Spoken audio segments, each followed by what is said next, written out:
মধুর আজানের ধ্বনিতে সমগ্র ধর্মপ্রাণ মুসলিমের হৃদয় আজও আকুল হয়।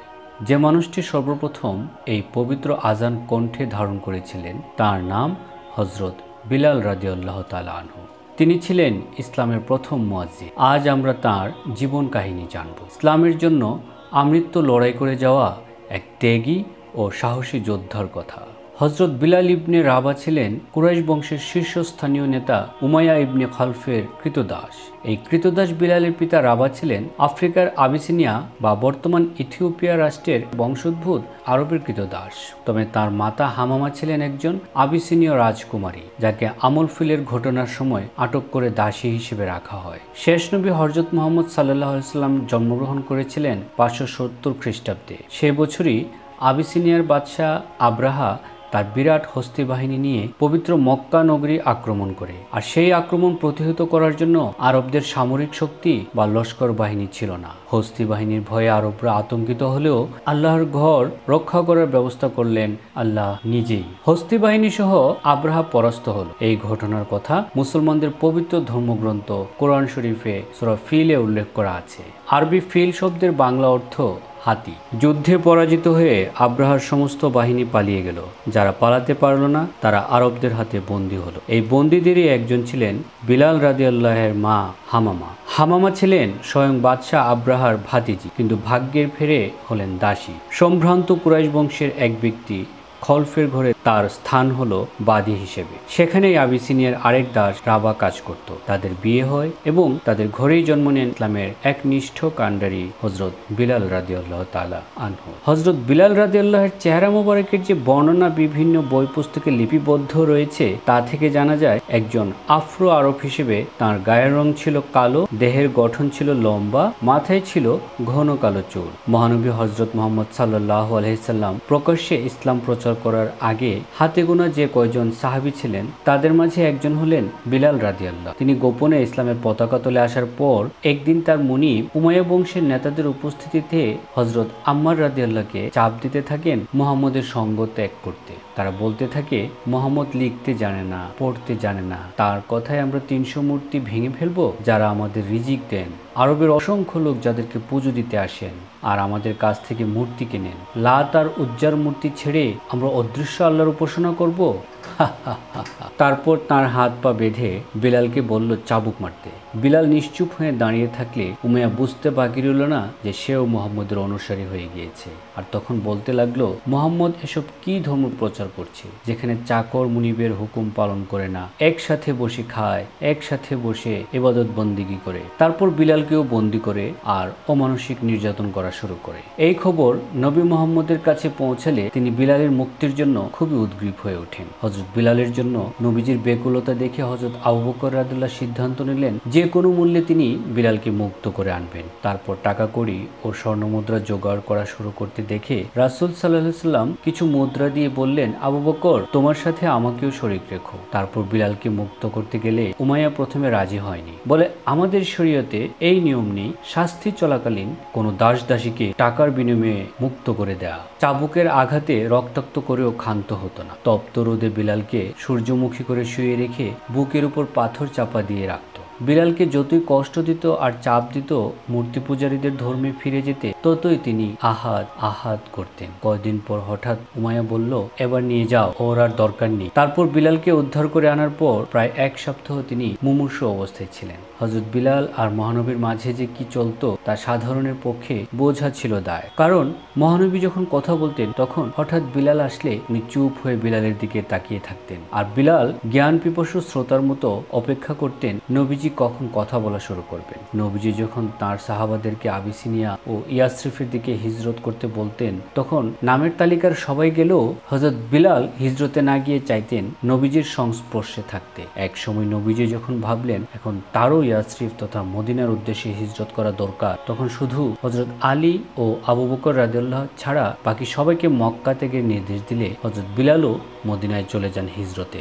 সেখানে রাসূল সাল্লাল্লাহু আলাইহি সাল্লাম আসার পর মসজিদ তৈরি করা হলে যখন আজান দেওয়ার নিয়ম চালু হয় তখন রাসূল সাল্লাল্লাহু আলাইহি সাল্লাম আজান দেওয়ার দায়িত্ব দেন হযরত বিলালকে, কারণ তার বলিষ্ঠ ও সুরেলা কণ্ঠস্বর রাসূল খুব পছন্দ করতেন। একদিন ফজরের আজান দিতে গিয়ে উচ্চারণে একটু ভুল করায় কিছু সাহাবী রাসূল সাল্লাল্লাহু আলাইহি সাল্লামের কাছে গিয়ে বলেন, ইয়া রাসূলুল্লাহ, বিলাল আবিসনীয় হওয়ায় আজানের উচ্চারণে ভুল করেন। তখন রাসূল সাল্লাল্লাহু আলাইহি সাল্লাম অন্য কাউকে দিয়ে আজানের ব্যবস্থা করান। কিন্তু আশ্চর্যের বিষয় হলো সেদিন আর সুবহ সাদিক বা সকাল হচ্ছে না, সময় যেন থেমে গিয়েছিল। তখন জিবরিল এসে মুহাম্মদ সাল্লাল্লাহু আলাইহি সাল্লামকে জানান যে বিলাল আজান না দিলে আজ সুবহ সাদিক হবে না। সেদিন সবার বুঝতে বাকি রইল না যে বিলালের আজান স্বয়ং আল্লাহ ও পছন্দ করতেন। হযরত বিলাল তাঁর জীবদ্দশায় ইসলামের সমস্ত যুদ্ধ ও অভিযানে অংশগ্রহণ করেছিলেন। বিলাল তাঁর ত্যাগ ও ইসলামের জন্য নিবেদিত চিত্তে কাজ করার দরুন আরেকটি উপাধি পেয়েছিলেন, আর তা হলো বাইতুল মালের মন্ত্রী।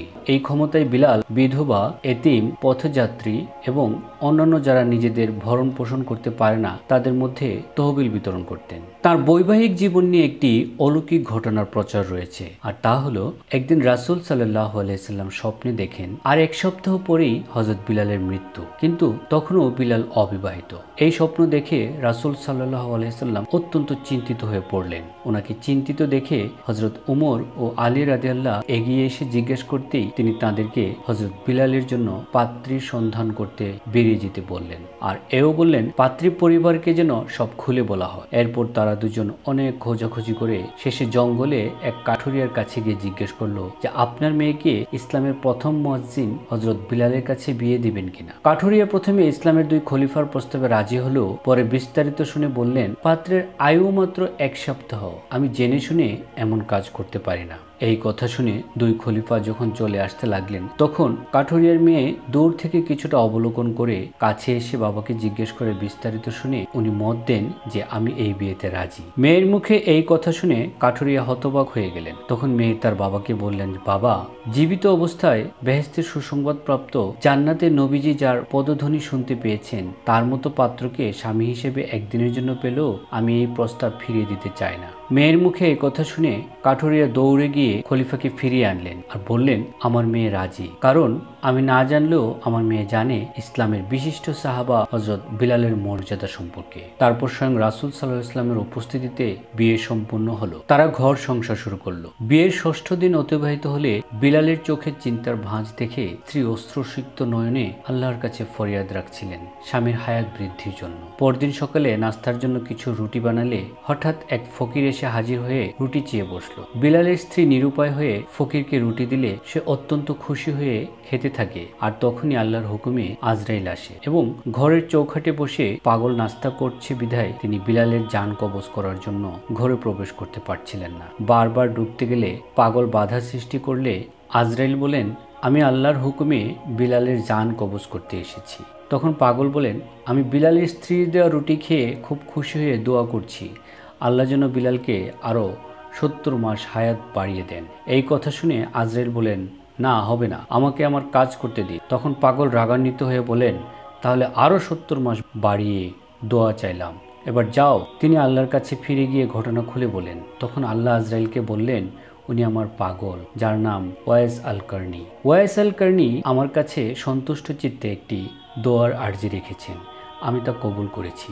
সেই হিসেবে হযরত বিলাল রাদিয়াল্লাহু 580 খ্রিস্টাব্দে জন্মগ্রহণ করে 640 খ্রিস্টাব্দে মৃত্যুবরণ করেন। নবীজির ওফাতের পর উনি আর সুরেলা কণ্ঠে আজান দিতেন না। মদিনায় থাকতে ভালো লাগতো না দেখে তিনি সিরিয়ায় চলে গিয়েছিলেন। কোনো হাদিসে এসেছে উনি সিরিয়ায় মুসলিম সেনাবাহিনীতে যোগ দেন। তবে শিয়াদের কিছু দলিলে পাওয়া যায় মুহাম্মদ সাল্লাল্লাহু আলাইহি ওয়াসাল্লামের ওফাতের পর হযরত বিলাল রাদিয়াল্লাহু আবু বকর রাদিয়াল্লাহু এর খিলাফত স্বীকার করেননি। তখন হযরত উমর বলেন, তোমাকে উমাইয়া মুনিবের নিকট থেকে 100 দিনারের বিনিময়ে আবু বকর মুক্ত করেছিল, আর তুমি কিনা তার শাসন মেনে নিচ্ছ না। উত্তরে বিলাল বলেছিলেন, আমাকে ইসলামের কারণে মুক্ত না করে যদি ব্যক্তিগত কারণে করা হয়ে থাকে তবে আমি তার গোলামি করে সেই ঋণ পরিশোধ করতে আজও প্রস্তুত। এইভাবে কয়েক মাস সিরিয়ায় কাটানোর পর হঠাৎ হযরত বিলাল রাদিয়াল্লাহু এক রাতে স্বপ্ন দেখেন নবীজি বলছেন, বিলাল তুমি এত তাড়াতাড়ি আমাকে ভুলে গেলে? এই স্বপ্ন দেখার পর দিন উট নিয়ে মদিনার উদ্দেশ্যে যাত্রা শুরু করলেন হযরত বিলাল। রাসূলের প্রেমে এতটাই পাগল ছিলেন হযরত বিলাল, কিছুক্ষণের জন্য তার কাছে মনে হয়েছিল রাসূল ওফাত হননি। তাই তিনি সেই আশায় রওজা মুবারকের কাছে এসে সালাম দিয়েই পাগলের মতো হুমড়ি খেয়ে পড়ে অজ্ঞান হয়ে যান। এদিকে মদিনার আশেপাশে খবর হয়ে গেছে ইসলামের প্রথম মুয়াজ্জিন এসেছেন। অনেক দিন তারা বিলালের আজান শুনে না, আজ শুনবেন ভেবে জড়ো হতে থাকে। সবাই যখন আজানের জন্য অনুরোধ করলো তখন বিলাল জানিয়ে দিলেন যে আমি আর আজান দেই না। কারণ বিলাল যখন আজান দিতেন তখন অনেক রোমাঞ্চকর ঘটনা ঘটত।